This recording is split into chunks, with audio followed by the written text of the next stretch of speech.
Hello year ones. Now, I know that last week we did some maths that felt a bit tricky, didn't we? So we were making 10 to help us with our addition.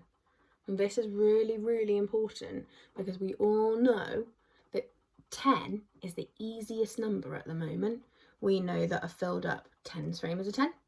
I am here, by the way. A filled up tens block is a 10.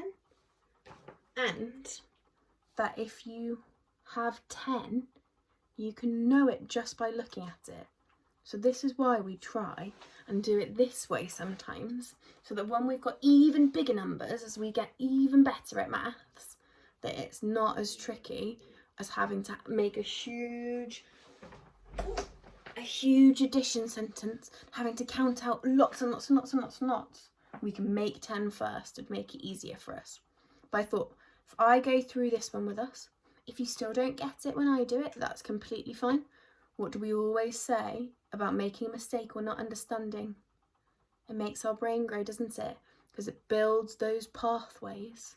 And each time you get something wrong, or you're not sure about something, or you find something tricky, then that's building your brain up, building those pathways, making sure that the next time your brain goes, ooh, hold on, I remember something about this. And you might not even get it right the second time or the third time. But eventually we can all get it right because those pathways will keep building. So have a watch of the video today and we'll see whether it might help or whether you might need to have a think about it later on.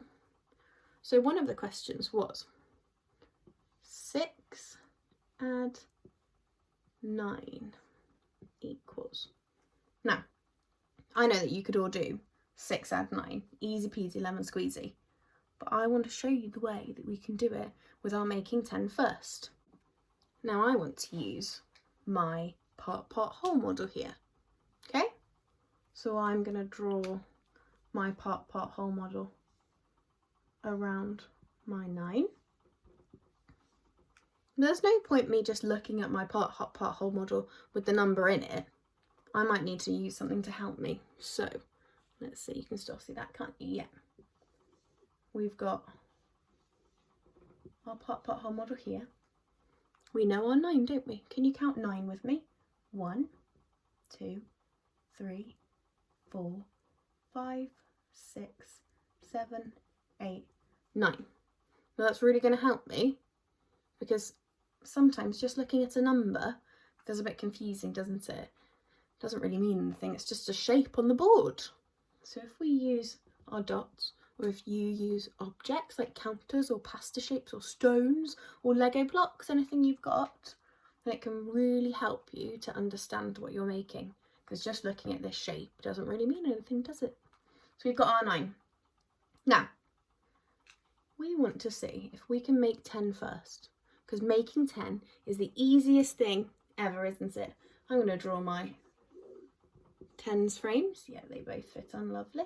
Now, I don't have a ruler in my house, unfortunately, so you'll have to excuse my not very straight 10s frames. Can you count with me? 2, 4, 6, 8, 10. Count with me again. 2, 4, 6, 8, 10. Okay, I want to make 10 first. I've got 6. I need to put it with something to make my 10 first. So I'm going to put my 6 in here. 1, 2, 3, 4, 5, 6. Now, the easiest part of making 10 is I don't even need to count out what is going to make 10. Look, I can just fill in this gap. Are you ready? Filled it in. Because we know, looking at this 10s frame, it makes 1, 2, 3, 4.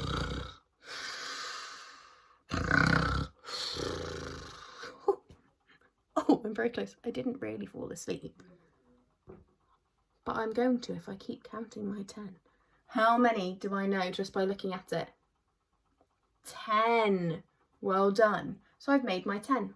So 6, 1, 2, 3, 4, 5, 6, together with 1, 2, 3, 4. 6 add 4 equals 10. Okay?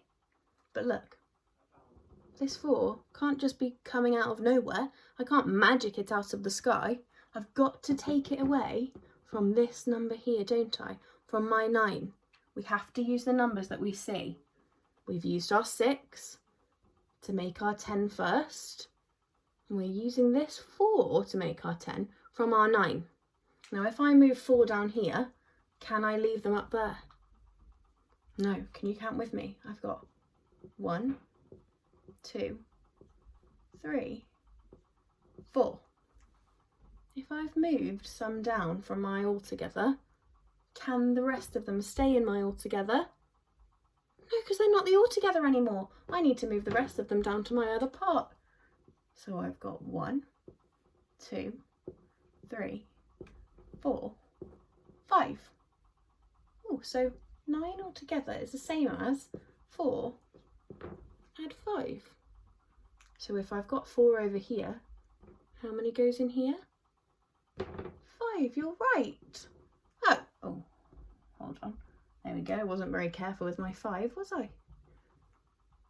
So I've used my 6, I've used my 4, can't use my 9 altogether because I've used my part, which leaves me with 10 add 5. Now, this is where our part whole model comes in again. Our tens frame comes in again. We've already made 10.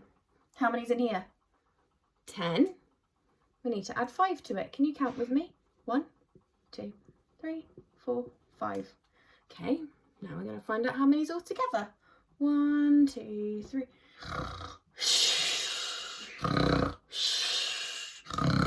Oh, what did I forget, year ones? You're right. 10, 11, 12, 13, 14, 15. So 10 add 5 is 15. 6 and 9 make 15 all together. Now I know that seems like a lot of work. I know that might seem a bit complicated, but what we try to do is make sure that we're trying to make the easiest number first to help us. At the moment with 6 and 9, those aren't very tricky numbers, but as we get on in our maths, we're going to start adding trickier numbers together. We're going to have to start by making our tens. We want to make sure that we can just do this in our heads.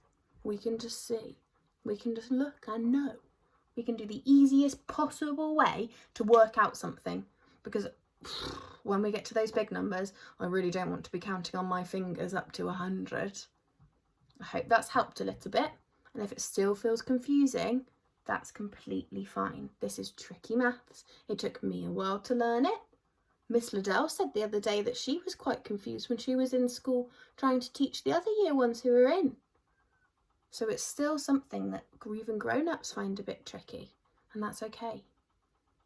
But once we've had a look at this video, maybe you can try it another time.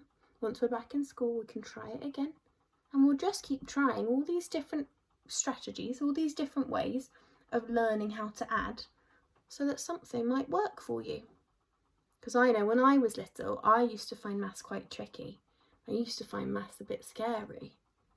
But that was because I thought there was only one way of doing things, and if I didn't know that way, then I couldn't do maths. I didn't have a very good mindset, did I? Now I know that there's lots of different ways to add. I've got tens frames, I've got part holes, I've got number lines, I've got my fingers, I've got my objects. I can make 10, I can count on, I can hold a number in my head. Oh, there's so many different ways, and that's what we're trying to do. Trying to give you lots and lots of different ways that you can add things and take away things, so that if you feel that you aren't getting on with one sort of strategy, then maybe one will help you. Okay? I hope that's helped, and I'm sorry you can't see my face, but I couldn't get the board right and not have my head giant face here. Okay? So have a look, have a go. Have a go at some questions, see if your mummies and daddies can write you some questions. And if not, that's fine too. Have a lovely weekend. Bye-bye.